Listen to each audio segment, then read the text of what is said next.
temática que en estos últimos años, si quieren, ha cobrado un poco más de fortaleza. ¿Y por qué esto?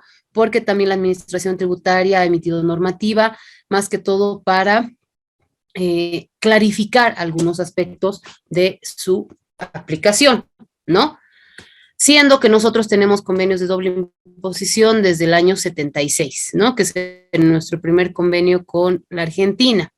Posteriormente tenemos convenios suscritos que vamos a ir viendo en un cuadrito. Les voy a mostrar los 7 convenios. En el año 94 a 97 hemos suscrito convenios con algunos países europeos, como han sido España, Francia, Suecia, el Reino Unido, de Gran Bretaña, Irlanda del Norte, y el año 2004 tenemos suscrito el convenio con la Comunidad Andina, la decisión 578, y una anterior que antecedía, que era la decisión 40, ¿no? Sin embargo, ahorita la de aplicación es la decisión 578. Entonces, ¿qué es lo que habíamos visto? El día lunes habíamos visto que hay tipos de tratados, ¿no? Estos tratados pueden ser con contenido tributario, y dentro de los mismos encontramos a multilaterales, bilaterales, tratados sede, acuerdos de adhesión, pero que era lo importante, que el tratamiento tributario para tratados bilaterales se encontraba en la ley 617, ¿no? En la cual nos establece principalmente el tratamiento para la cooperación financiera y técnica, y el procedimiento para devolución del impuesto al valor agregado cuando hay cooperación, ¿no? Esto en estos tratados que tienen un contenido tributario. Pero también veíamos que tenemos los tratados que son específicamente en materia tributaria, como son los convenios de doble imposición, que es lo que vamos a empezar a ver ahora. Y también habíamos visto que hay 2 principios, los más importantes que se aplican en los estados o que aplican los países en cuanto a su impuesto a la renta, que es el principio de renta mundial y el principio de fuente. Principios que por esta estructura que aportan en los impuestos a la renta generan que un determinado sujeto pasivo y una determinada renta se encuentre grabada en más de un estado, ¿no? Entonces, uno de los mecanismos para poder establecer o definir qué potestad tributaria va a tener el Estado es justamente el convenio de doble imposición. Entonces voy a saltarme la diapositiva para comenzar el tema.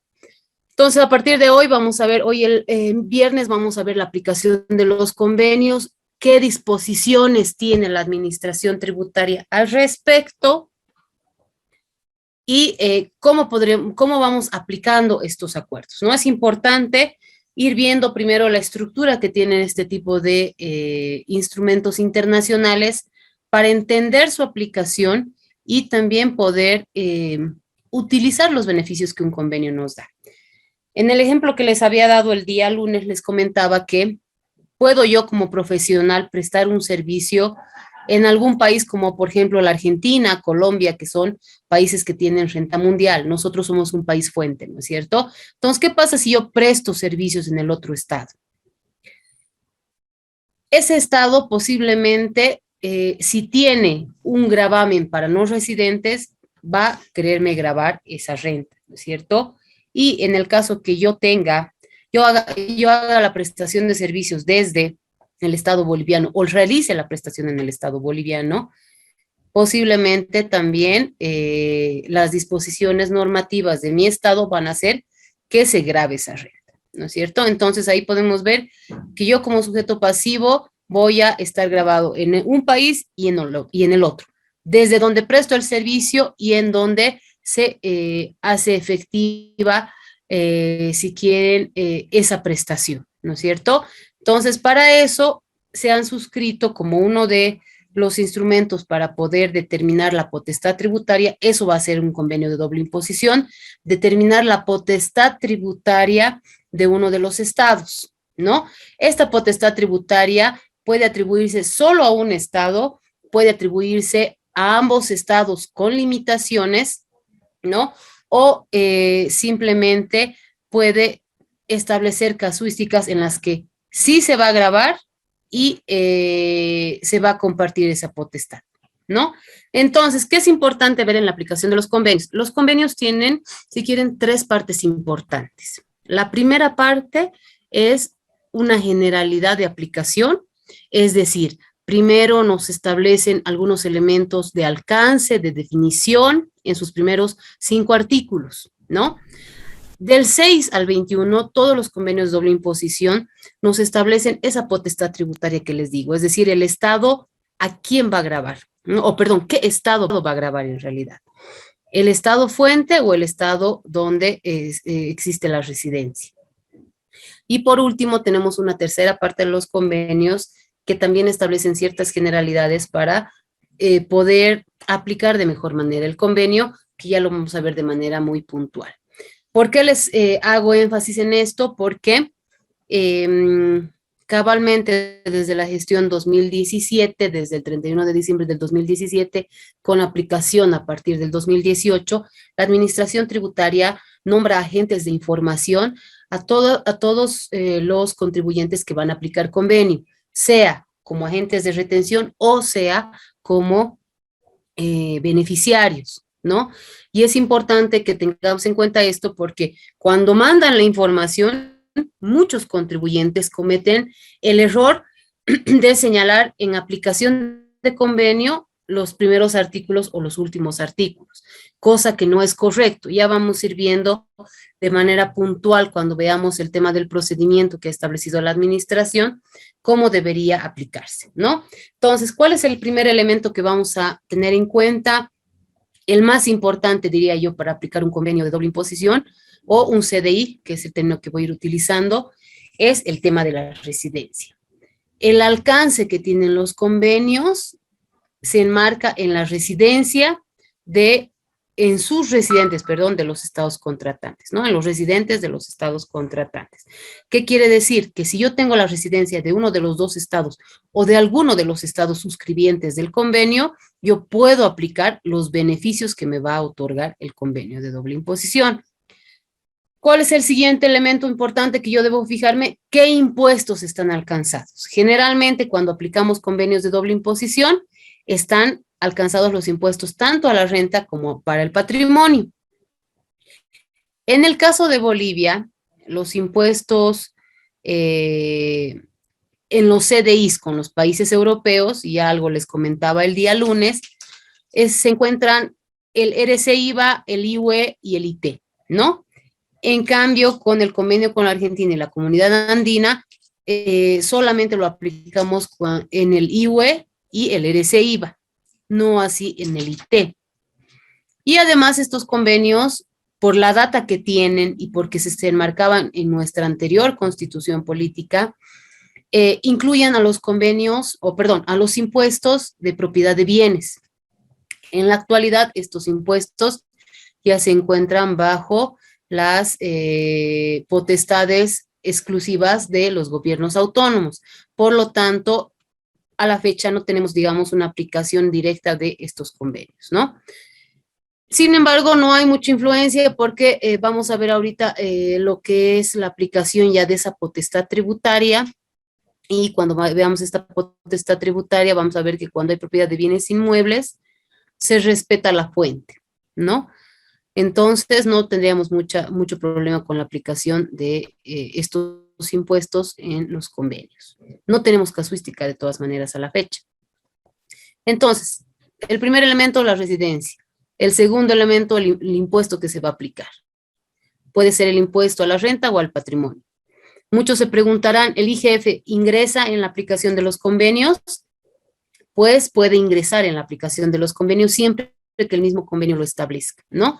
Los convenios tienen un articulado justamente que trata sobre el patrimonio de cualquier persona natural o jurídica, del impuesto al patrimonio, pero obviamente una condición de es que exista reciprocidad, es decir, que el otro estado también tenga un impuesto al patrimonio, porque no nos olvidemos que el objetivo que tiene este convenio es evitar la doble imposición, no generar una doble no imposición, que en algún caso se está dando, ¿no? Y es un elemento que la administración tributaria está evaluando, como Estado tenemos que evaluar. ¿Por qué? porque si nosotros generamos una doble no imposición, no es el objetivo del convenio, ¿no es cierto?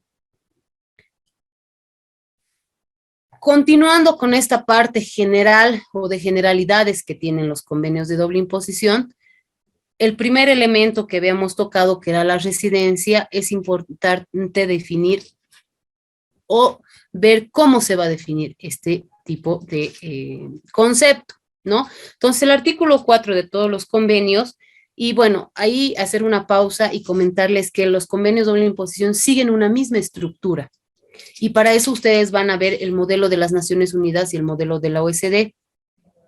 El de las Naciones Unidas, como les decía, está en la plataforma y tiene comentarios, ¿no? Muchas veces los contribuyentes utilizan este documento para poder complementar, digamos, su análisis técnico respecto a la aplicación de un convenio, ¿no? Entonces, volviendo a lo que es la residencia. Como tal, una definición de residencia no tenemos, ¿no? ¿Y esto por qué también se da? Porque somos un país fuente, no necesitamos una definición de residencia como tal. Sin embargo, los países que son renta mundial necesariamente tienen la definición de residencia en sus normas. ¿Por qué? Porque su gravamen está en función a su residencia, independientemente de otras casuísticas que se puedan dar. Pero, ¿qué nos dice el convenio?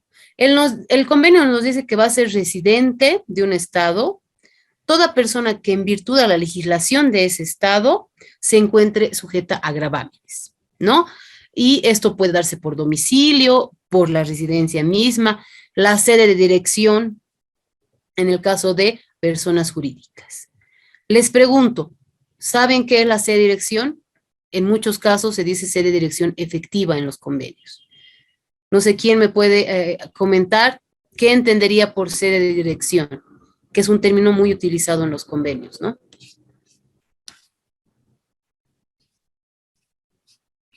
¿Qué entendemos por sede de dirección? Doctora, ¿será el caso en el caso de las empresas, como decir, la casa matriz, y en el caso de que tenga varias sucursales? ¿Podría así enmarcarse en la casa matriz, Miriam? ¿Algún otro comentario? También se refiere al lugar o la casa donde se reside en el tema de los tributos. Por ejemplo, hay países que toda la facturación y todo, digamos, se hace en Colombia, pero la fábrica está en Perú. Entonces, y bueno, aquí lo recibimos como una factura de un tercer país. Normalmente es donde se generan, donde se está produciendo el tema fiscal, ¿no? Y eso es los tributos. Ya, sí, podría influir, podría influir. Voy a tomar nota de la participación. Ya, cuando estamos hablando de sede de dirección o sede de dirección efectiva, estamos hablando de la instancia del grupo corporativo donde se toman las principales decisiones, ¿ya? Generalmente, obviamente, vamos a encontrar este concepto de sede de dirección en multinacionales, transnacionales, en grupos corporativos grandes. Entonces, evidentemente, al ser el lugar o la instancia, la parte de la empresa, si quieren, donde se toman las principales decisiones, estas pueden ser la casa matriz en su generalidad, puede alejarse en algún momento de la casa matriz y ser alguna de las sucursales donde se tomen las principales decisiones, pero en su generalidad estamos hablando de la casa matriz, ¿no? Y esto obviamente va a influir en todos los aspectos, ¿no? Económicos, comerciales, este, eh, eh, que puedan influir, digamos, en el desarrollo de esta empresa en todo caso. Entonces, la sede de dirección va a ser esa instancia en la que se tomen las principales decisiones. Y en algunos convenios ustedes van a ver que inclusive nos hablan de sede de dirección efectiva, ¿no? Entonces, ahí la empresa, la persona jurídica tendrá que demostrar que efectivamente es la instancia donde se ha tomado determinada decisión.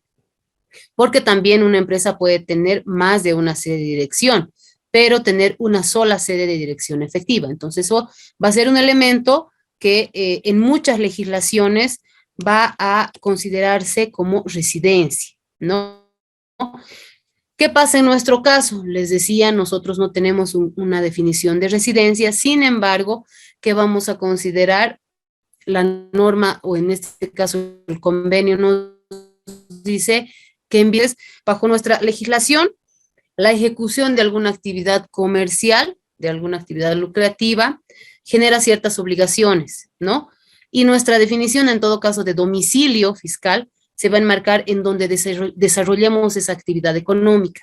Por lo tanto, vamos a nosotros a considerar ya un residente fiscal desde el momento en que una persona se constituya en sujeto pasivo contribuyente en el Estado boliviano, ¿no? Ahora, en la residencia, en el artículo 4 de los convenios, vamos a encontrar reglas de desempate. ¿Para qué son estas reglas de desempate? Justamente para ver en el caso de que exista una doble residencia. Nosotros podemos considerar a un contribuyente residente fiscal solamente por el hecho de que en el marco de nuestro principio de fuente ejecute una actividad económica en el Estado boliviano, ¿no? Sin embargo, otro país lo puede considerar residente no solamente por el tema de la actividad económica, sino por la nacionalidad, puede considerarlo por los intereses vitales que tenga esta persona, es decir, que tenga familia, que tenga hijos, que esté casada, ¿no? O en otros casos puede darse que existan intereses o que se encuentren intereses económicos, es decir, también recibe ingresos en el otro estado, o simplemente podría darse una circunstancia que no está clara y por lo tanto ambos estados tendrán que sentarse a definir la residencia en qué estado se va a quedar, ¿ya? Entonces, este artículo 4, aparte de darnos esta definición o este marco para aplicar residencia, nos va a dar estas reglas de desempate cuando exista una doble residencia. ¿Cómo yo voy a demostrar como contribuyente la residencia fiscal? A través del certificado de residencia fiscal. Pero bajo nuestra normativa, nosotros vamos a ver que tenemos el certificado de residencia fiscal o de domicilio fiscal, que son lo mismo, ¿no? Sin embargo, aplicamos residencia fiscal en el marco de los convenios de doble imposición y aplicamos domicilio fiscal con el resto de países, ¿no? Por esa, digamos, ausencia que hemos tenido de esta definición expresa de residencia fiscal. ¿Quién debe emitir este documento? Siempre tiene que ser la autoridad competente, que va a ser en este caso la administración tributaria. Para eso, sí. Hay una resolución normativa de esto, ¿no? Donde detalla los procedimientos para obtener esa certificación, ¿no? Y es del 2017, o sea que es reciente. En realidad, esa era la primera, teníamos una resolución mucho anterior, que era la 4005, que era la emisión de certificados solamente.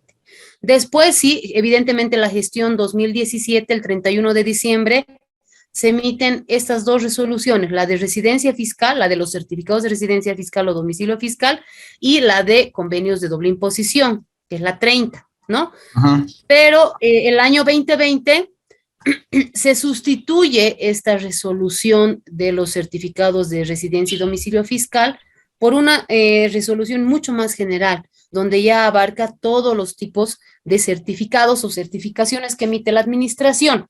Entonces, pero contiene el mismo procedimiento y los mismos requisitos que teníamos en la resolución del 2017, que era la 29, ¿no? Entonces, ¿qué nos dice esta resolución? Nos dice que tenemos que llenar un formulario para solicitar el certificado de residencia y nos da ciertos requisitos muy sencillos, porque en el entendido de que quien va a pedir el certificado de residencia es contribuyente, ¿no? Por lo tanto, los requisitos que se piden son muy puntuales.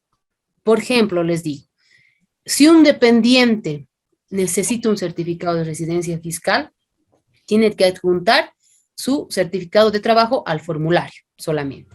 ¿Por qué el certificado de trabajo? Porque como administración tributaria nosotros tenemos que identificar cuál es su empleador, y no solo cuál es su empleador, si está sujeto al RC-IVA. Porque ¿qué pasa si yo como persona natural dependiente no me encuentro alcanzado por el RC-IVA, ¿no? No me estoy considerando en ese caso un residente fiscal. ¿Por qué? Porque no estoy sujeto a gravámenes. Por lo tanto, si yo emitiera un certificado de residencia fiscal, lo que voy a producir es que el otro estado tal vez lo considere residente y haya una doble no imposición, que no es el objetivo, ¿no? Entonces, ese tipo de requisitos están en esta RND, si no me equivoco es la 15, y en esta RND nos dice que, por ejemplo, si yo soy un inversionista y necesito un certificado de residencia fiscal, pero solamente por mi persona, no por la empresa que tengo, debo adjuntar un certificado que acredite esta condición de inversionista y el capital, el porcentaje de capital que tengo. Y en el caso de las personas jurídicas en general, lo único que tienen que adjuntar es la copia simple del certificado de registro de comercio y por otro lado, en caso de que sea el representante legal o el apoderado, la copia simple del poder, ¿no? Entonces, esos son los documentos que yo tengo que adjuntar para solicitar y aparte de esto, ¿no? Está el procedimiento de la apostilla, que como ustedes sabrán, a partir de la gestión, si no me equivoco, es 2018, 17 o tal vez un poquito antes, hemos ingresado a lo que es la Convención de la Haya para el apostillado, ¿no? Entonces ahí cambia un poco el procedimiento y si nosotros necesitamos un certificado que deba estar apostillado, entonces el momento de pedir mi certificado, yo puedo comunicar a la administración tributaria el código de solicitud ante la Cancillería. ¿Esto qué hace? Que ya mi certificado de residencia fiscal ya no lo recoge en la administración, directamente lo vaya a recoger en la Cancillería, ¿no? Y los tiempos obviamente se han acortado. Antes la emisión o la validación de esto tardaba 1 mes, 2 meses inclusive. Ahora el decreto supremo nos dice 5 días, ¿no? Entonces, este certificado de residencia justamente nos va a acreditar eso, ¿no? Que una persona se encuentra sujeta a gravamen en un estado. Con este certificado de residencia fiscal, yo ya me puedo hacer beneficiario de la aplicación del convenio de doble imposición y de los beneficios y potestades que define este convenio. Doctora, ¿Sí? respecto a lo que estaba hablando, o sea que si yo impuesto me emite acá un certificado de cualquier certificado, ya sea el de residencia o algún certificado de no estar activo en impuesto, ¿no? Certificado de activo o no activo. Para ser válido en el exterior tiene que estar apostillado. ¿Eso es lo que usted dice? En su generalidad, cuando presentamos a otra institución pública en el exterior, sí debe estar apostillado, porque inclusive en el exterior nos piden eso, ¿no? Pero muchas veces los contribuyentes solamente solicitan la emisión del certificado de residencia fiscal sin ninguna otra validación. Es dependiendo, digamos, la necesidad o dónde yo voy a presentar mi certificado de residencia. Ahora, algo que es importante también señalar es que no necesariamente tiene que ir casado el apostillado con la emisión del certificado. Yo puedo pedir el apostillado de documentos que se han emitido con mucha anterioridad, ¿no? Entonces eso no me limita, digamos. El aspecto temporal no me limita el poder apostillar un documento. Pero lo que digo es que para que sea válido en otro país, un documento que sea emitido por una institución pública boliviana tiene que pasar por ese registro. En su generalidad pasa, pero le digo, hay casos en los que el contribuyente no pide el apostillado y utiliza su certificado para presentar a una instancia en el exterior de esa manera. Ahora, si es al revés, nosotros sí necesariamente pedimos que esté apostillado del otro estado. Y eso en el marco de el artículo, no, si no me equivoco, es el 317 del Código de Comercio, que sí nos exige que exista una legalización, una validación. Entonces, para presentar, digamos, ante impuestos, sí tiene que estar apostillado, ¿no? Por el otro lado, va a ser en función a la necesidad de la persona y dónde se va a presentar, ¿no? Ok, muchas gracias. Bueno, entonces, dentro de lo que es esta generalidad de conceptos, bueno, no sé si alguien tiene alguna otra consulta respecto al tema de la residencia, de la emisión del certificado de residencia. Doctora, me parece que también se siguen los mismos procedimientos para solicitar una residencia extranjera, ¿verdad? Como una residencia Eh, extranjera, ¿en qué? una persona natural. A lo que le he entendido,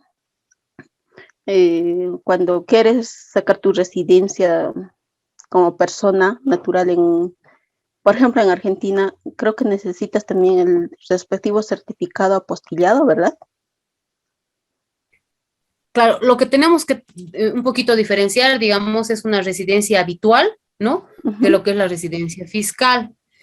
Evidentemente, cuando nos piden otro tipo de certificaciones, sí se tienen que apostillar, ¿no? Pero ya, digamos, saliéndonos un poco del ámbito, si quieren, fiscal, sí se apostillan certificados de nacimientos, títulos profesionales, otro tipo de instrumentos que emiten las instituciones públicas aquí en Bolivia, sí se apostilla, ¿no?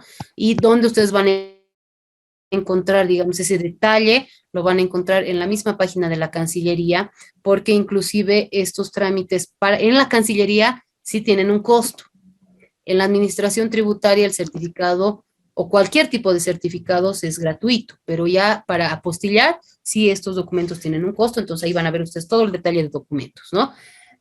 Específicamente el certificado de residencia fiscal, que lo emite la administración tributaria o emite cualquier administración tributaria, sí puede ser apostillado con los países o para los países con los que tenemos o que se encuentran adheridos a la Convención de la Haya, ¿no? Ese también es un elemento importante.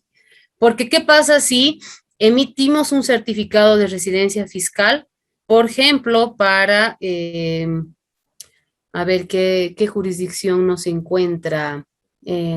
No sé, digamos las Islas Caimán, no se encuentran dentro de la Convención de la Haya.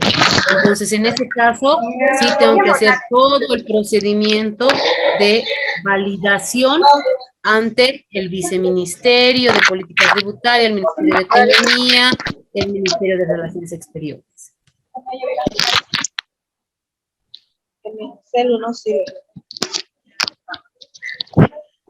Le voy a pedir a Rosa, por favor, que apague su micrófono o quiere realizar alguna participación.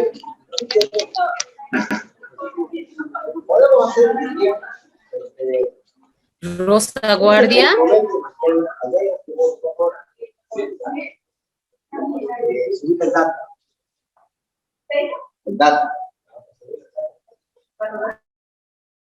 Creo que Rosa no está en clases, no está en el curso.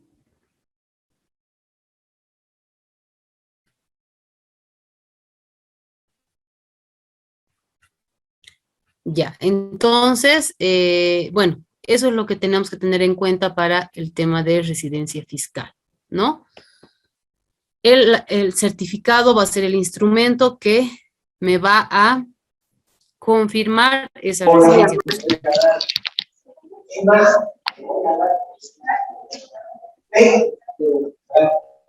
Si alguien conoce a Rosa, por favor, dígale que apague su micrófono.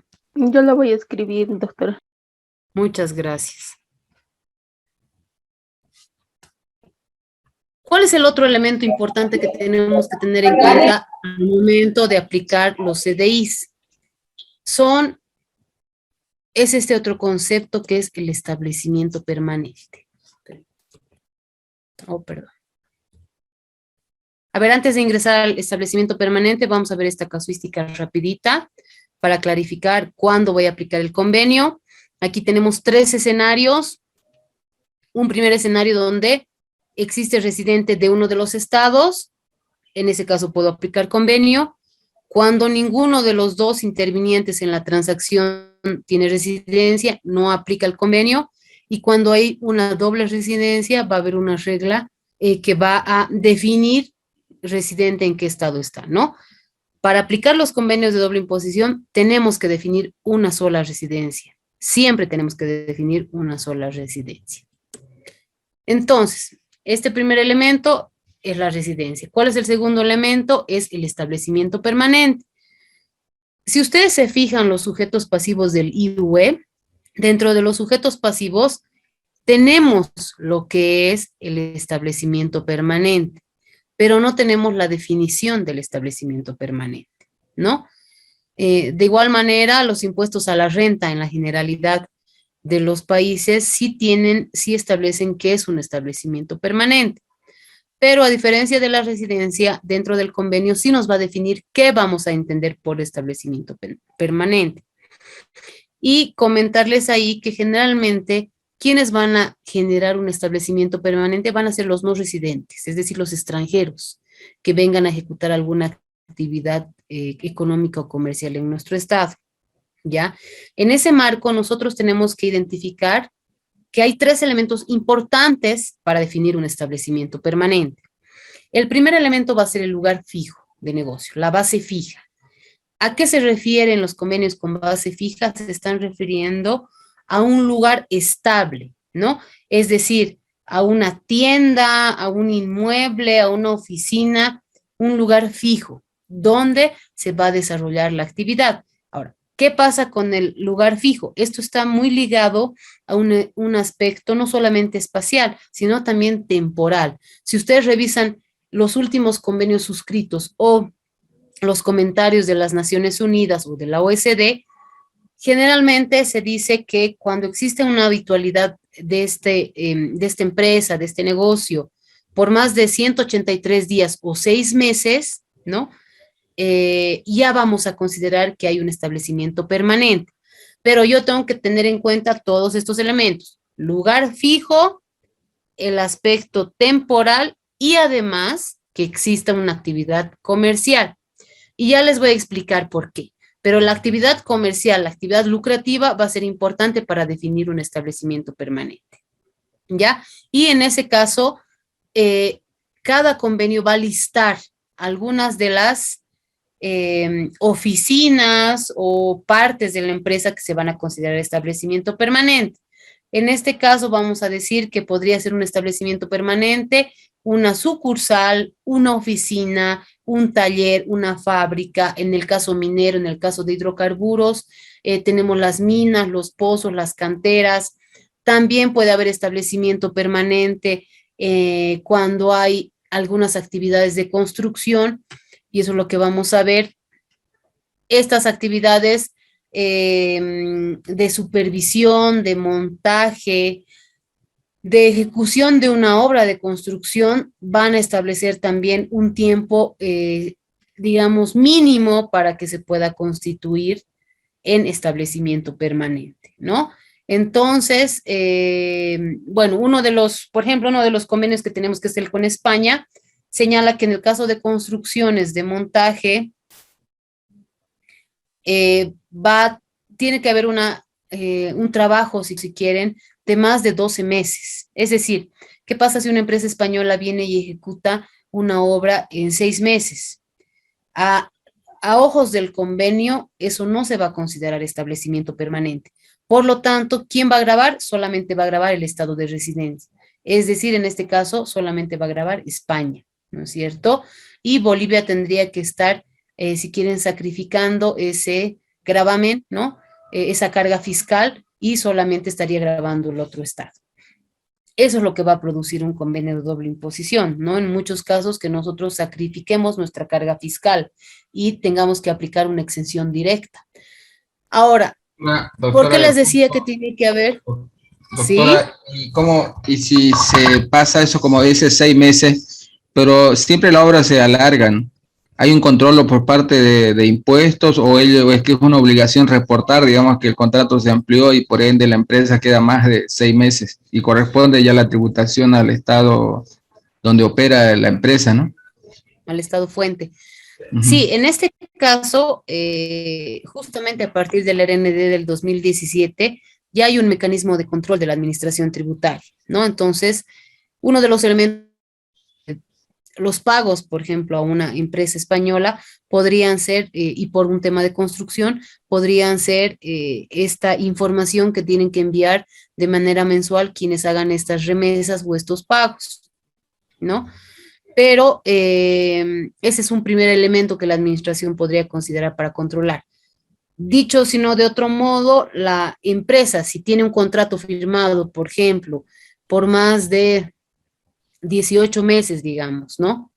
Entonces, en ese caso, sí ya tendría que, en función a nuestra norma interna, registrarse y cumplir sus obligaciones, ¿no? Porque ¿cuál va a ser el efecto de un establecimiento permanente? Que se registre y pague, en este caso, el IUE, el IT, el IVA, ¿no? Y bueno, sea agente de retención del RCIVA en el caso que corresponda, pero ese va a ser el efecto. Entonces, ahorita nuestro mecanismo de control, si quiere, es esta información que se manda al aplicativo, ¿no?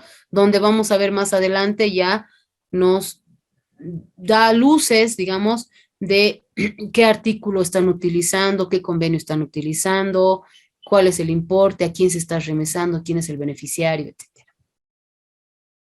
En 2015 trabajé en una empresa que proveyó servicios a una empresa del exterior que hizo la fabricación de la planta procesadora Gran Chaco.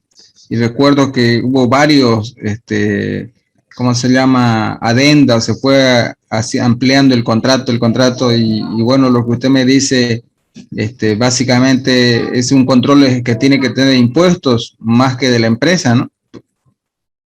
Eso es cierto. Lamentablemente, antes de la gestión 2017, no había, si quieren, una forma específica de poder controlar la aplicación de estos convenios. Los convenios siempre han estado, o sea, desde su suscripción han estado vigentes. Podían ser aplicados de manera directa. Pero ahora, ¿qué pasa?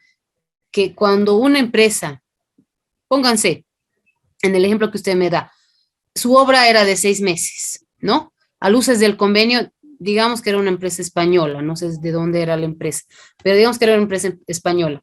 A luces del convenio no habría establecimiento permanente, pero si yo voy adendando y voy estableciendo que el contrato al final del camino llega a ser 2 años, obviamente ya hay un establecimiento permanente y yo para aplicación me voy a retrotraer al primer día, ¿no? Porque voy a contar la totalidad, no voy a contar lo que es solamente el año y medio restante, sino yo voy a contar los 2 años como establecimiento permanente.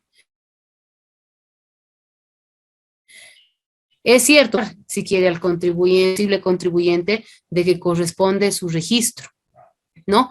Pero ya ahí en ese caso tendría que haber otro tipo de mecanismos, tal vez de control, a través, no sé, si son contratos con el Estado, a través del intercambio de información, ¿no? Otros mecanismos. Desconozco si en esa oportunidad ha habido o más controles. A partir de la gestión 2016, recién la Administración Tributaria cuenta con una unidad de fiscalidad internacional. Es por eso que a partir de la unidad se han creado varias normas, regulaciones de estos temas de fiscalidad, como convenios, como precios de transferencia, el intercambio internacional de información, etcétera. Entonces, sí es lo correcto, debería ser la administración la que eventualmente se ponga en conocimiento de estos casos, ¿no? Muchas gracias, doctora. A usted más bien por la consulta. Bueno, entonces, este establecimiento permanente, yo les decía que tiene que tener 3 elementos, ¿no? La base fija, tiene que tener el elemento del aspecto temporal y el que sea la actividad comercial lucrativa, ¿no? Que genere el ingreso, que sea parte del giro del negocio de la empresa. ¿Por qué? Porque dentro de este artículo 5 vamos a encontrar nosotros exclusiones. Y esas exclusiones se van a enmarcar en actividades preparatorias o auxiliares, ¿no? ¿Qué significa esto? Que son actividades que no forman parte como tal del giro del negocio. Por ejemplo, ¿qué nos dicen los convenios? El solo hecho de almacenar un bien no es una actividad comercial, ¿no? Si no hay una venta. Esta es una actividad, a luces del convenio, auxiliar o preparatoria. Si yo traslado un bien para transformación únicamente al otro estado, tampoco se va a considerar una actividad comercial, ¿no? Solamente para la transformación. La exposición de productos, ¿no? El lugar donde se expongan productos sin que exista una venta también va a ser una actividad preparatoria. Y es así que este artículo 5 establece cuáles van a ser actividades preparatorias e inclusive establece combinación de algunas de estas actividades. Por ejemplo, si yo solo expongo y almaceno, entonces puede considerarse actividad preparatoria. Obviamente hay una línea muy delgada, posiblemente, ¿no? En detectar que exista una actividad preparatoria y que realmente sea una actividad que forma parte del giro del negocio. Pero estos convenios hacen esa diferencia, si quieren, en el tipo de actividades que pueden ser auxiliares a la actividad de la empresa como tal. Por lo tanto, estas actividades no se van a considerar establecimiento permanente, y eso que involucra, nuevamente involucra a que el Estado no pueda gravar esa renta en el entendido que va a ser grabado por el estado de residencia. ¿No? Entonces, el establecimiento permanente se va a enmarcar en esos elementos, ¿no? En definir, perdón.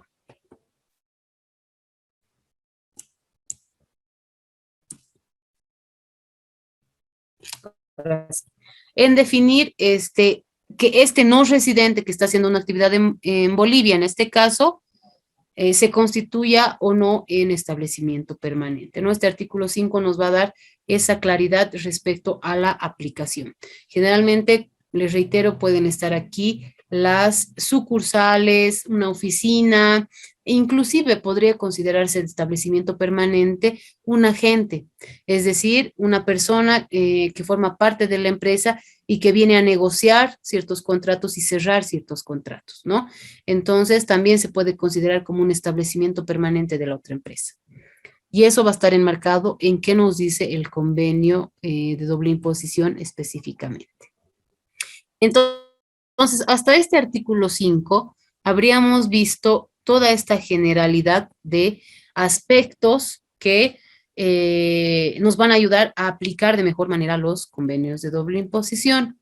A partir del siguiente artículo que vamos a ver, que es el artículo 6, no vamos a ver la integridad de los artículos porque realmente es muy amplio, ¿no? El tema del convenio de doble imposición tiene muchos temas, pero sí vamos a ver los principales artículos, los principales tipos de rentas que se aplican, los que más se están aplicando a la fecha y cuál es la regla que nos establece el convenio en este caso.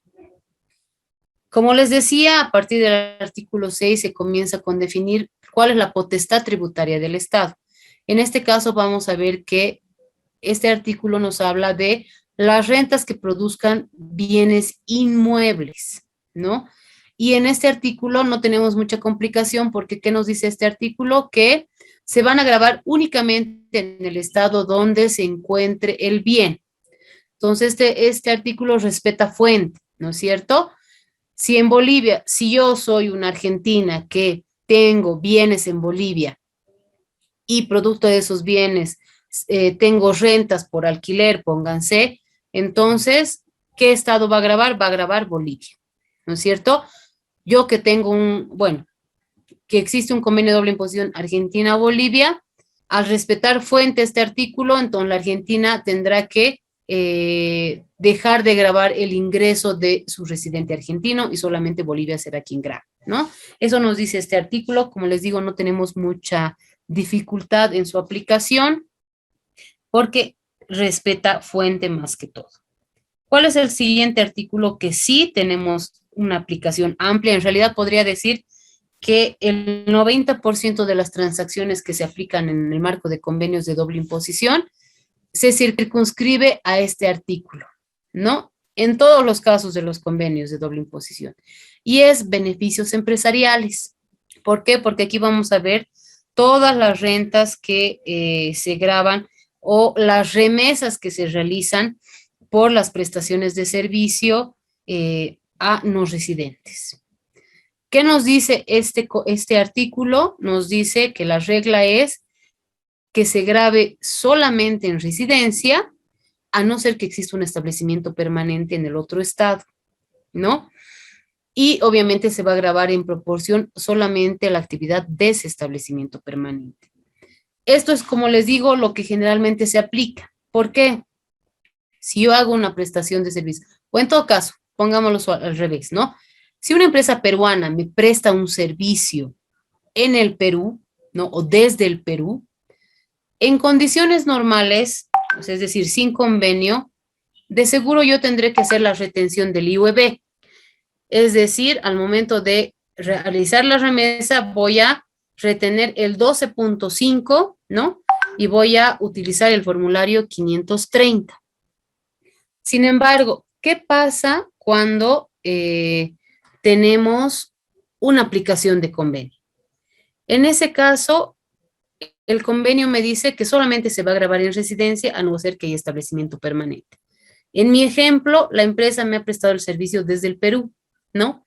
No ha habido base fija, no ha habido traslado de personal de la empresa peruana, no han estado más de 6 meses, no ha habido la actividad lucrativa como tal acá.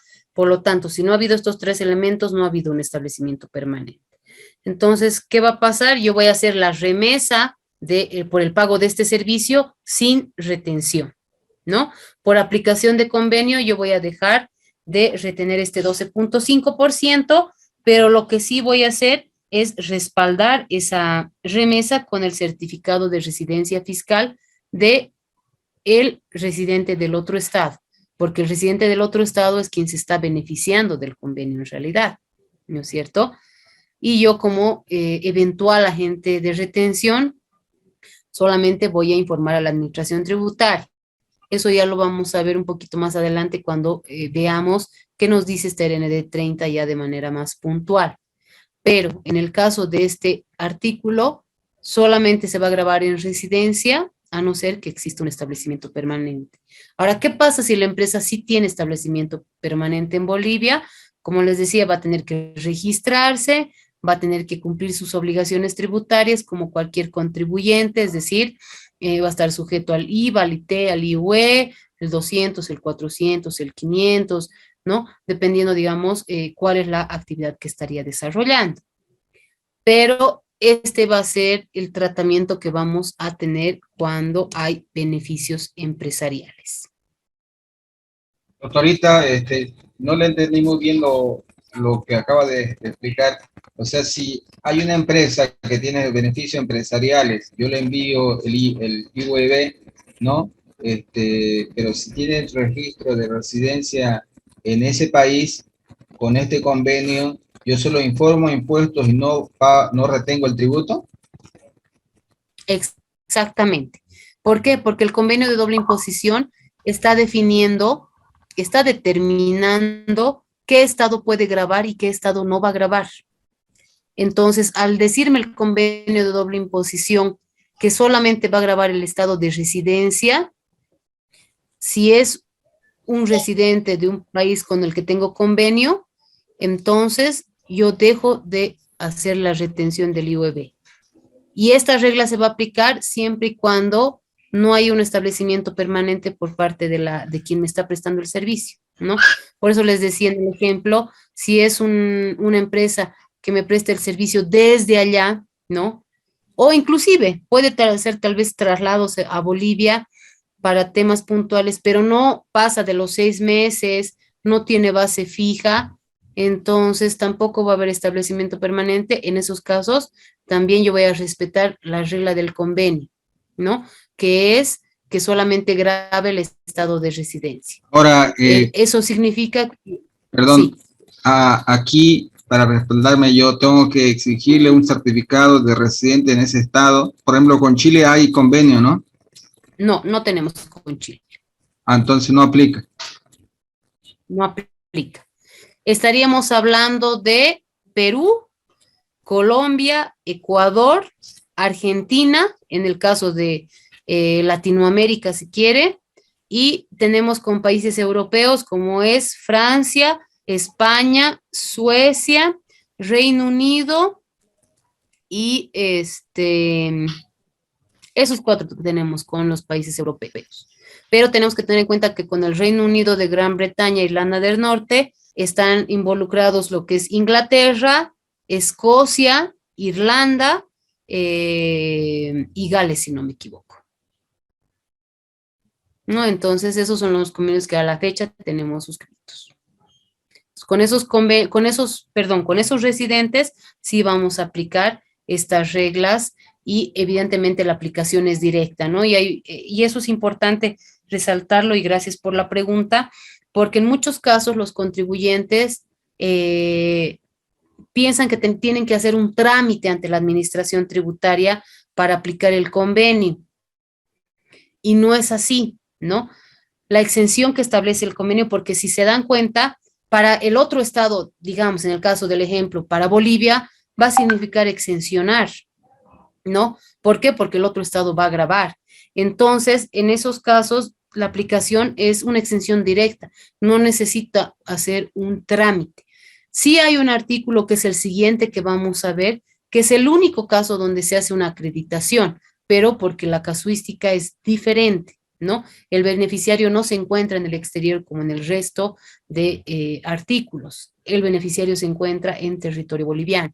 Entonces, sí, este artículo va a generar eso, ¿no? Que exista una exención para este beneficiario del exterior en todo caso, ¿no? Y va a ser una exención del 12.5% si es que no hay establecimiento permanente.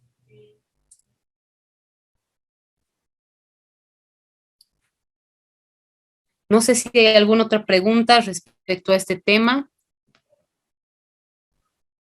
Sí, por favor, una consulta. Sí, adelante. ¿Esta extensión se tomaría en cuenta a partir de 181 días o desde el día 0? Cuando estamos hablando de la aplicación de este artículo, la exención la va a tener el residente en realidad, ¿no es cierto? Entonces, a partir de que sea residente, ya puede ser beneficiario del convenio. Los 183 días solamente se van a contar cuando haya un establecimiento permanente. Entonces, ¿qué pasa si yo eventualmente quería estar en el estado un mes y termino aplicando o termino quedándome 200 días? O entro y salgo en una gestión fiscal y llego a sumar 200 días, digamos, es decir, más de los 183, sí se va a contar desde el día 1. Pero esto para efectos de establecimiento permanente. Si estamos hablando de residencia, a partir de que yo sea considerado residente fiscal en el otro estado, ya voy a gozar de este beneficio que me está dando este artículo 7, que es la exención. No, pero es a partir de que yo sea residente fiscal. Y obviamente eso se va a enmarcar, como hemos visto antes, en la legislación de cada uno de los países. No sé si queda claro o hay todavía alguna duda al respecto. Ya, está bien, gracias. Entonces, como les decía, este artículo principalmente se va a enmarcar en este gravamen que sería el IUEB, ¿no? Un siguiente artículo, que es justamente el artículo en el que sí va a haber un procedimiento ante la administración tributaria que también está en la RND 30, es este artículo referido al tráfico internacional, ¿no? ¿Y por qué les digo que ha habido mucha confusión en algún momento? Porque solamente los contribuyentes que tienen esta actividad de tráfico internacional son las que tienen o los que tienen que acudir ante la administración tributaria para hacer una acreditación. Tampoco es una solicitud de exención, es una acreditación como beneficiario del convenio. Ahora, ¿qué pasa en esta actividad? Cuando estamos hablando de esta actividad, ya es un contribuyente boliviano, es un establecimiento permanente, ¿no? Pero ¿qué nos dice este artículo? Que cuando exista la actividad de tráfico internacional, se va a gravar solamente en el estado donde se tenga sede de dirección efectiva, ¿no? O en algún convenio que tenemos dice residencia. Entonces, solamente en esos casos se va a gravar. ¿A qué nos referimos con tráfico internacional? Nos estamos refiriendo a el transporte internacional. Ahora, dependiendo del convenio que tengamos, o qué dice el convenio que tengamos, en cualquiera en el artículo 8 de todos los convenios que tenemos, el alcance es un poquito más amplio. Por ejemplo, con el convenio con España tenemos solamente al tráfico internacional aéreo. El convenio que tenemos con la comunidad andina o con la Argentina involucra el tráfico aéreo, terrestre, lacustre, fluvial y marítimo, ¿no? Entonces, si yo tengo una empresa de transporte internacional, transporte terrestre internacional, posiblemente voy a poder aplicar lo que es el artículo 8. Y al ser ya un contribuyente nuestro, ahí sí se pide que se haga una acreditación de que es beneficiario del convenio. Esta acreditación lo van a hacer o lo va a hacer el contribuyente ante la administración a través de una solicitud en la cual solamente va a adjuntar algunos elementos como el certificado de residencia fiscal. Solo es en este caso que se presenta ante la administración tributaria. En muchos casos hemos visto nosotros que ha habido contribuyentes que tenían actividades de consultoría, que tenían otro tipo de actividades y querían realizar esta acreditación. Y obviamente ha sido, si quieren, un poco más de pérdida de tiempo porque presentaban los requisitos, se les negaba y en realidad no correspondía la aplicación de un trámite, un procedimiento para efectos de aplicar el convenio, ¿no? Solamente quienes tienen esta actividad de tráfico internacional realizan esa acreditación. ¿Qué involucra esa acreditación? ¿Cuál es el efecto de esa acreditación? Es que la administración considere que hay un beneficio de convenio que se va a aplicar, que significa que no va a pagar, o sea, es decir, va a haber una exención del IUE o en el caso del convenio que se esté aplicando del IT interno, es decir, ya no estamos hablando aquí del 12.5, ya estamos hablando del IUE 25% y del IT 3% en los casos que vaya a corresponder el IT, ¿no? Como les decía, con los países europeos sí está lo que es el IT, pero en el resto de convenios como la Comunidad Andina o la Argentina no está el IT. Entonces, dependiendo del caso del convenio, se va a extensionar de este 25% y de este 3%.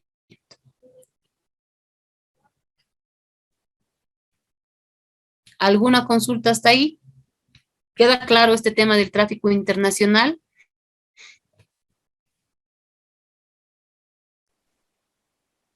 Sí, doctora. Gracias, Zulema. Bueno, entonces, Sí, doctora. hasta ahí hemos visto que hay una definición, ¿no?, de potestad tributaria. A partir del artículo 10, tenemos una potestad compartida. Y este es un artículo que también se usa con bastante regularidad, que es dividendos. ¿Qué pasa con este artículo? ¿Qué nos dice este artículo? Nos dice que esta renta, este tipo de renta, solamente se va a someter a imposición en residencia, ¿no? Como pueden ver, los convenios de doble imposición respetan mucho la aplicación de la residencia. ¿Por qué? Porque, bueno, también, si se puede decir que la mayoría de los países tienen renta mundial. Entonces, obviamente, son quienes más se ven afectados por esta doble imposición, ¿no? Bueno, dicho esto, este artículo va a compartir la potestad, porque nos dice, si bien nos dice que solamente se graba en residencia, dice que el estado de donde proceden estas rentas pueden grabarse, pero nos va a dar límites para poder grabar, ¿no? Entonces, este tipo de artículos tiene un tratamiento un poquito más especial. En el caso de dividendos específicamente, nos da algunos requisitos que tenemos que tener en cuenta nosotros como contribuyentes para demostrar que sí corresponde la aplicación de este artículo. El primer requisito nos dice que si el capital que tiene la sociedad es mayor al 25%, el límite va a ser, o va a haber un determinado límite, ¿no? En el caso del convenio con España es del 10%. Perdón, ¿y por qué cito el convenio con España? Porque es el único que nos establece una alícuota menor, ¿no?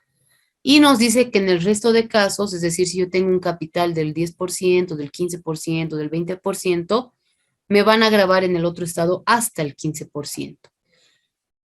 Esto también se enmarca en la data de nuestros convenios, ¿no? Actualmente, si ustedes ven un convenio de doble imposición, los límites en muchos de los casos no pasan del 8%. ¿Qué significaría en nuestro caso? Si yo estoy haciendo una remesa por dividendos a otro estado con el que tengo convenio, bueno, con el que no tengo convenio, yo tendría que hacer esta retención del 12.5, ¿no es cierto?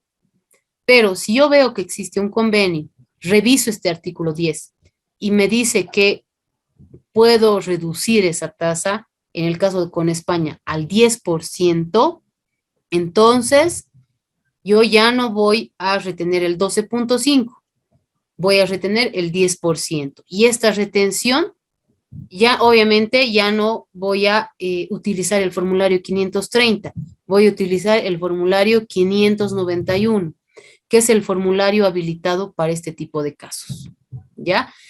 ¿Cuál es otro convenio particular que tenemos? Es el con Suecia, porque en ese caso ya no nos dice que existe un porcentaje, es el único especial, les podría decir, porque en todo el resto de convenios, no solamente firmados por nosotros, sino por otros países, existe una limitación en este artículo, pero en el caso del convenio con Suecia, habla de una exención total cuando existe más del 25% de capital.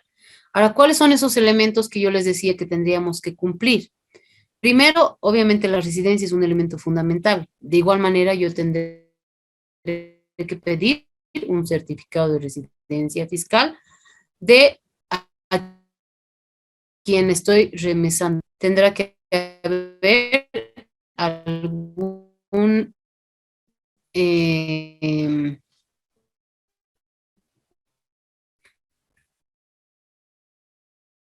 persona jurídica a la que estoy remesando.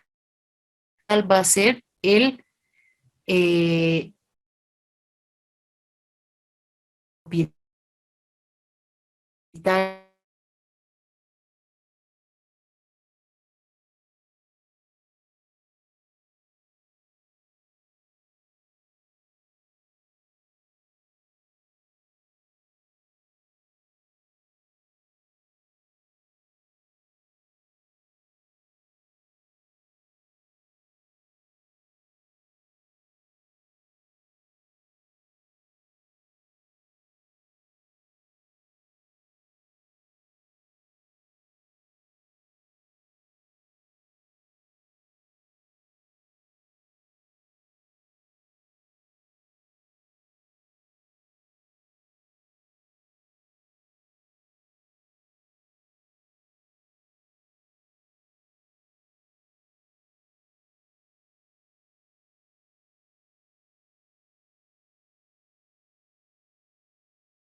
Hola, ¿me escuchan?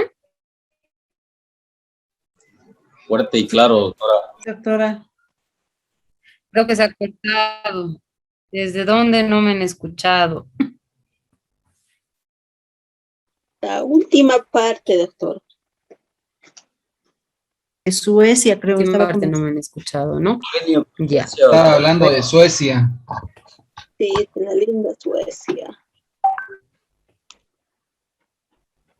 Les estaba comentando del convenio con Suecia, ¿no? De este convenio particular que tenemos con Suecia. En realidad todo el convenio con Suecia es bien particular porque tiene algunos elementos un poco extraños, como por ejemplo el tema de que va a ser establecimiento permanente el solo realizar la compra de minerales, específicamente en el tema de minerales.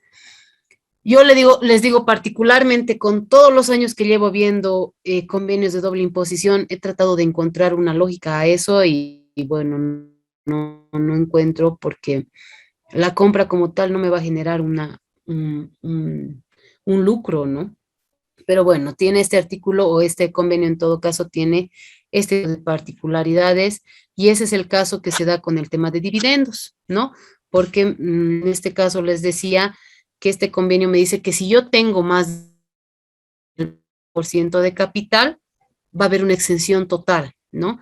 ¿Y qué es lo que pasa en este caso? En Suecia, y ya nos ha pasado con algún contribuyente, no graban los dividendos, ¿no? O sea, el ingreso por dividendos no se graba. Entonces, ¿qué es lo que se está promoviendo en este caso? Es una doble no imposición, que no es convenio, como les decía. Entonces, es un poco este convenio y obviamente sí necesita una revisión, ¿no? Pero, bueno, ese es el único convenio de ese caso. En el resto de convenios, en dividendos, vamos a tener esta limitación. Ahora, ¿cuál es también un elemento importante en los convenios que tenemos suscritos? Es que nos habla de, en muchos de ellos, de un 15%. Obviamente, si mi alícuota es 12.5 y me dice el convenio que debe haber un límite del 15%, entonces en ese caso yo voy a aplicar el 12.5 normal y voy a tener que utilizar el formulario 530 para hacer el reporte. En ese caso, no debo informar a la administración tributaria porque, les reitero, no estaría aplicando ahí el convenio como tal, ¿no es cierto? Pero en otros casos, como en el de España, sí va a haber la aplicación de una alícuota menor, una alícuota diferenciada, 591, y establecer cuál es esta alícuota diferenciada, además de también informar a la administración tributaria esta transacción, ¿no? En ese caso, y con estas casuísticas que les digo, también vamos a encontrar lo que es el artículo referido a regalías e intereses. En intereses y en regalías, de igual manera, vamos a encontrar una potestad compartida, ¿no? Y la regla que se va a aplicar es que se grave en residencia de alguna manera, pero el estado de donde proceden estos pagos también puede grabarse, se puede grabar también en estos estados, pero con un límite, ¿no? Entonces, nuestros convenios, los que tenemos ahorita suscritos como Bolivia, también establecen este 15% de límite. Por lo tanto, no tenemos ahí mucho problema en la aplicación porque en realidad no estaríamos sacrificando ninguna carga fiscal, ¿no es cierto? Estaríamos utilizando nuestra alícuota conforme nuestra normativa, que es el 12.5%. ¿Qué es importante hacer notar en estos tres artículos que establecen una potestad compartida? Les reitero el tema de los requisitos. El tema de demostrar, primero, que haya residencia, segundo, que exista un beneficiario efectivo, y además vamos a tener que ver qué definición me está dando este artículo respecto a este tipo de renta. Y esa es una particularidad también que tienen estos artículos. Vamos a ver que, por ejemplo, en intereses, me define qué es intereses, pero deja de lado lo que son las penalidades. Es decir, si hay alguna multa por alguna mora, por algún retraso, al momento de realizar un pago de un interés, estos no se consideran dentro de los intereses, por lo tanto, no podré aplicar este artículo respecto a alguna penalidad que yo voy a considerar, ¿no? En el caso de las regalías, también en algunos convenios o en los convenios, si quieren, últimos convenios que se suscriben, se encuentra lo que es la asistencia técnica como regalía. En los convenios que nosotros tenemos suscritos en este momento no está la asistencia técnica, por ejemplo, ¿no? Entonces, ese es otro elemento que tenemos que tener en cuenta al momento de aplicar estos tres artículos, ¿no? ¿Qué requisitos me está dando y en qué se está enmarcando la aplicación de estos tipos de renta? Consulta, hasta ahí.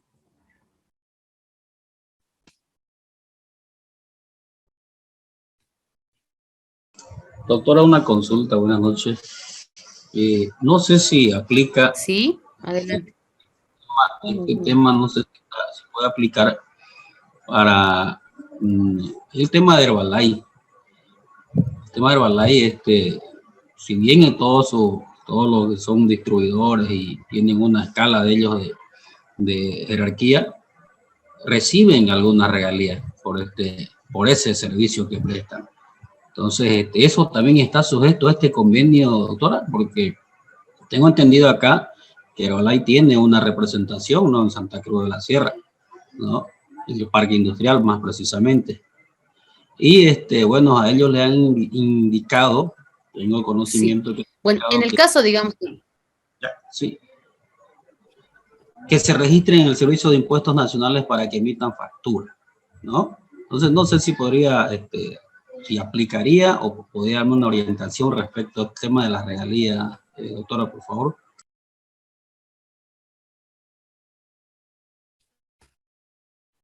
sí, en el caso de estos tipos de empresas que, si no me equivoco, se llaman multinivel, ese tipo de operaciones que realizan, evidentemente, ya el hecho de que sea una sucursal, ¿no?, de un grupo corporativo como puede ser este del Herbalife, sí amerita que exista un registro ante la administración tributaria, ¿no? Porque creo que conocemos de manera pública de que ya tienen bastante tiempo en Bolivia por teniendo esta actividad comercial en Bolivia.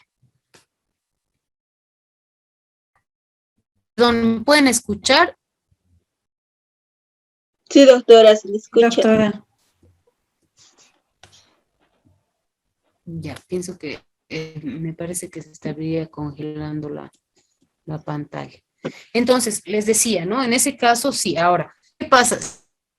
Si esta empresa está haciendo como sucursal regalías o puede ser por el pago inclusive de dividendos, sí podría aplicarse el convenio de doble imposición, siempre y cuando las remesas se encuentren en estados con los que se tiene suscrito un convenio, ¿no?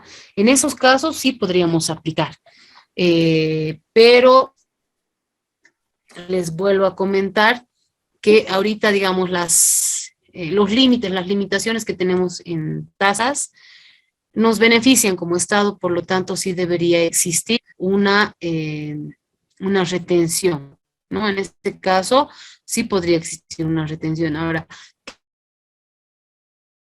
¿qué es lo que tenemos que vernos en este caso? Tendría que marcarse en la definición que tiene cada uno de estos convenios, ¿no? Dependiendo del estado también al cual se está haciendo la remesa. Pero eso solamente va a involucrar al impuesto a la renta. En este caso solamente va a involucrar al IVE, ¿no?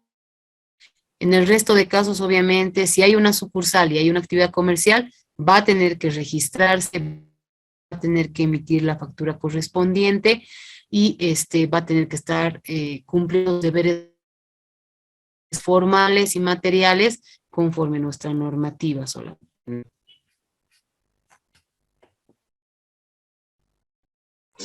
Perfecto, doctora, muchas gracias.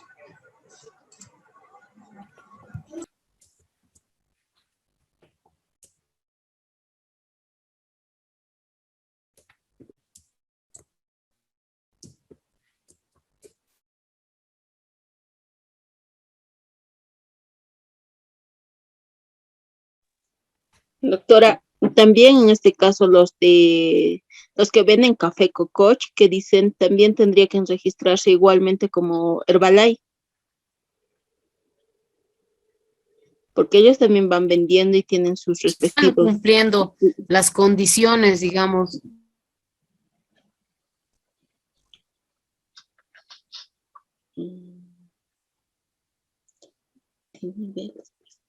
Evidente, ¿no?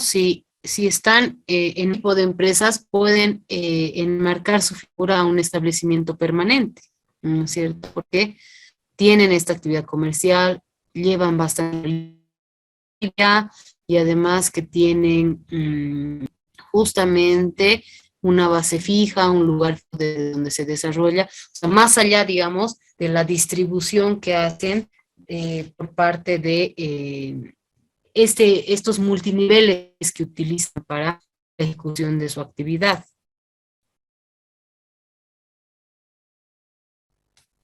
Doctor, entrecortado se le escucha. Hay problemas, creo, de internet que tiene. Sí, que algún problema con la red, porque yo algunos los escucho bien, algunos los escucho cortado.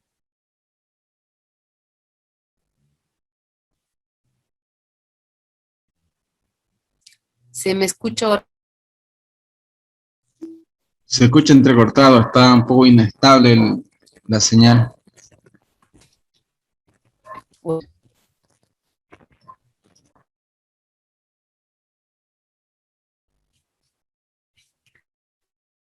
Y yo los estoy escuchando bien.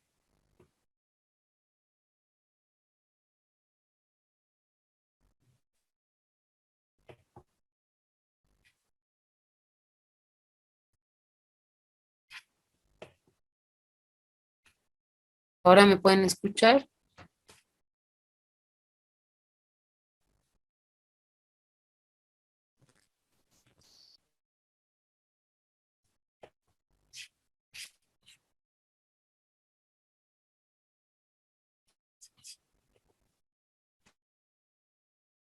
¿Me escuchan? ¿Ahora me escuchan?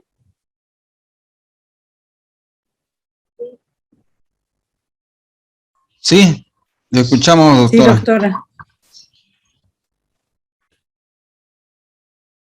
Ya, bueno, les comentaba respecto a la última consulta que me hacían de la misma característica de Herbalife, empresas que tienen este tipo de hermenéutica en su tratamiento comercial y sí, evidentemente estaríamos viendo en este tipo de empresas que se estaría dando la figura del establecimiento permanente justamente, ¿no? Porque no son empresas constituidas en Bolivia como tal, son empresas residentes en muchos casos de otro estado, pero que tienen las condiciones de un establecimiento permanente. Y eso que involucra que exista un registro, que exista un cumplimiento de deberes formales y materiales y dependiendo en el estado con el que tengan su residencia y posición, ¿no? Entonces, sí podríamos detectar que hay establecimientos permanentes en este tipo de empresas, por lo tanto eso ya los hace, o ya hace que tengan las obligaciones de registro y de cumplimiento de obligaciones tributarias, ¿no?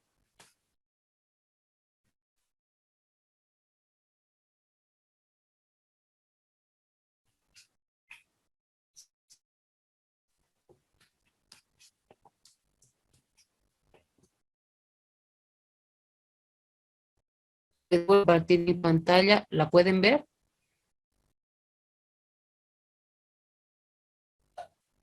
Sí, doctora, se ve. Sí.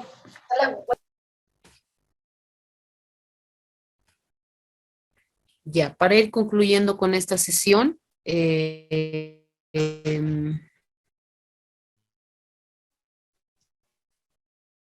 bueno, los estados que suscriben el convenio, ¿no? Y habíamos visto, ya para hacer un repaso final, que en el caso de estos tres tipos de rentas, ¿no? Se va a aplicar el límite de tasa que me establezcan estos tres tipos de rentas, siempre y cuando yo cuide también que se cumplan los otros requisitos, ¿no? Y esto en función a qué me dice cada uno de los convenios. Me voy a quedar en esta parte porque el otro artículo que vamos a ver tiene mucha relación con lo que es beneficios empresariales. Entonces es importante que lo veamos también con un poco de detalle.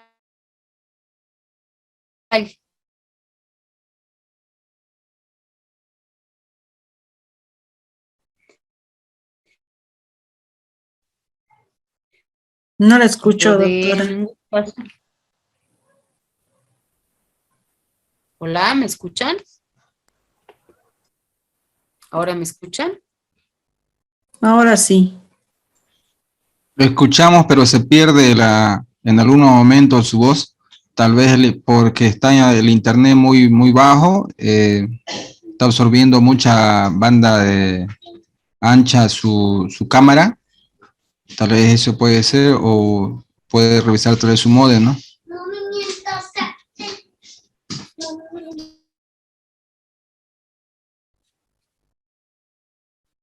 Sí, voy a ver qué es lo que está pasando. Bueno, ya no nos queda tampoco mucho tiempo.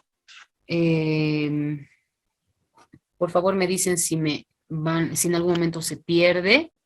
Ya, pero como parte final, les decía que la aplicación de los artículos siempre se va a enmarcar en la especificidad de la renta. ¿A qué me refiero con esto? A que si yo estoy haciendo una remesa de un tipo de renta que de manera específica tiene un artículo, entonces voy a aplicar el artículo específico. Caso contrario, puedo recurrir al artículo 7, ¿no? Cuando, digamos, no tenga esa claridad específica respecto a qué tipo de renta es o si es solamente por el pago de un servicio, ¿no? Si es una renta de beneficio empresarial. Entonces, siempre voy a buscar el artículo específico para aplicar este tipo el tipo de renta que me está estableciendo el convenio de doble imposición, ¿no? Otro elemento importante es que en ningún caso un convenio va a crear o modificar la estructura de nuestros impuestos. Simplemente va a ser definiciones, como les decía, de la potestad tributaria o de algún elemento de qué estado va a gravar, pero en ningún caso va a modificar la estructura de nuestro impuesto. Entonces, ¿qué es lo que yo debo hacer al momento de aplicar los convenios? Tengo que revisar primero mi norma interna. ¿Esta renta está grabada? ¿No está grabada? Posterior a eso, yo tengo que revisar qué me dice el convenio, identificar el tipo de renta y ver qué me dice el convenio de doble imposición respecto a cómo se va a gravar esa renta. No sé si hay alguna consulta hasta ahí.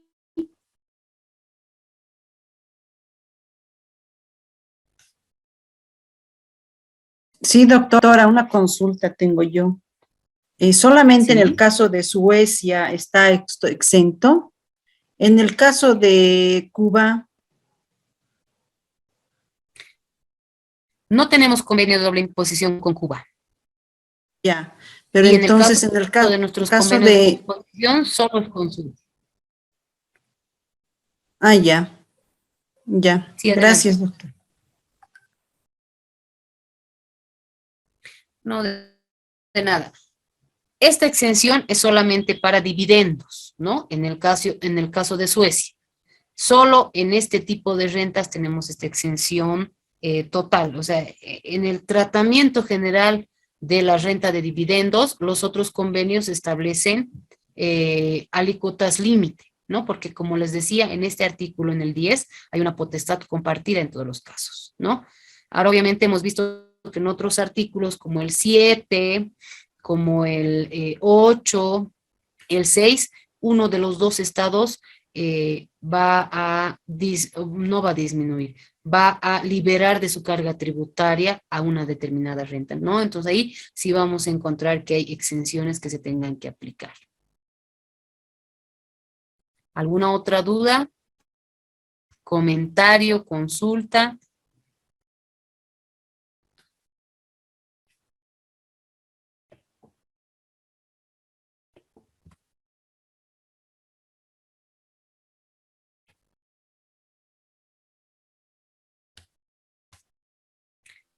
Bueno, si no tenemos algún otro comentario, bueno, les agradezco su atención, su participación y terminaríamos ya con el tema de los convenios el día viernes, ¿no?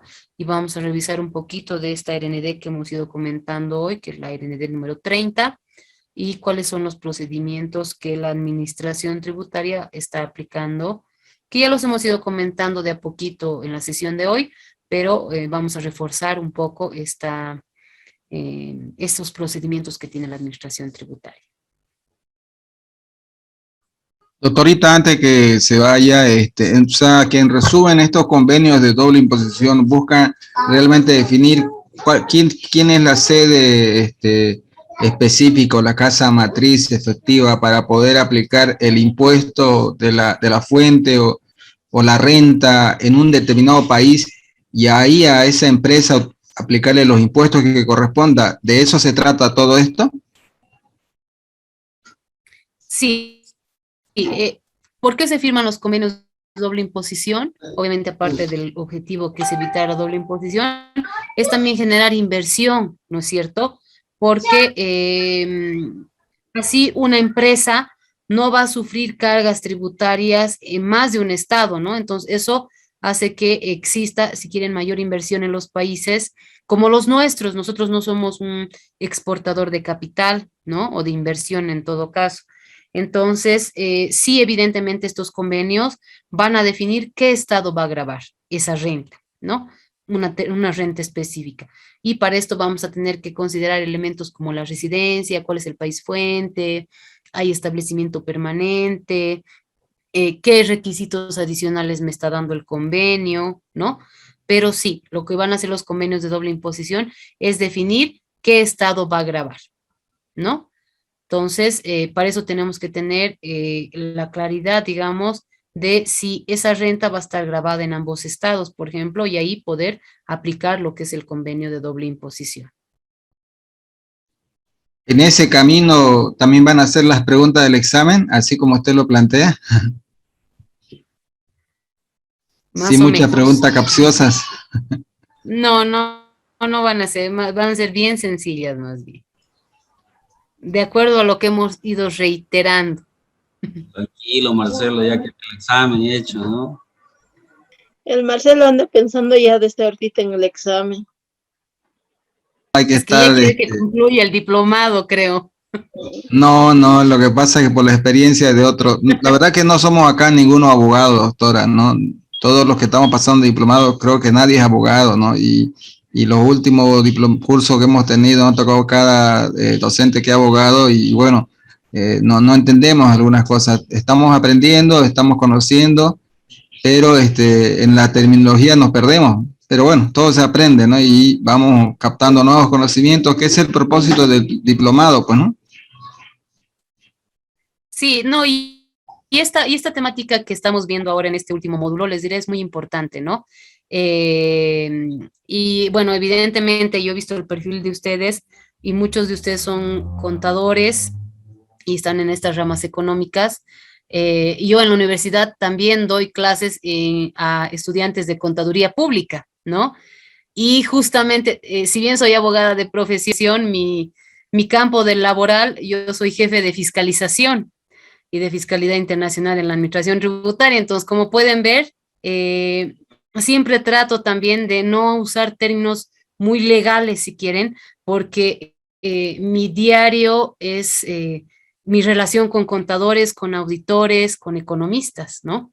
Entonces, también yo aprendo mucho de ustedes en usar la terminología, en aplicar los procedimientos, etcétera. Entonces, yo, si algún momento hay algún término que no se entiende, entonces, por favor, párenme y obviamente reiteramos, ¿no? El tema de los convenios es un tema realmente, sí, bien técnico, pero trato de que sea lo más sencillo de aplicar o de entender también, ¿no?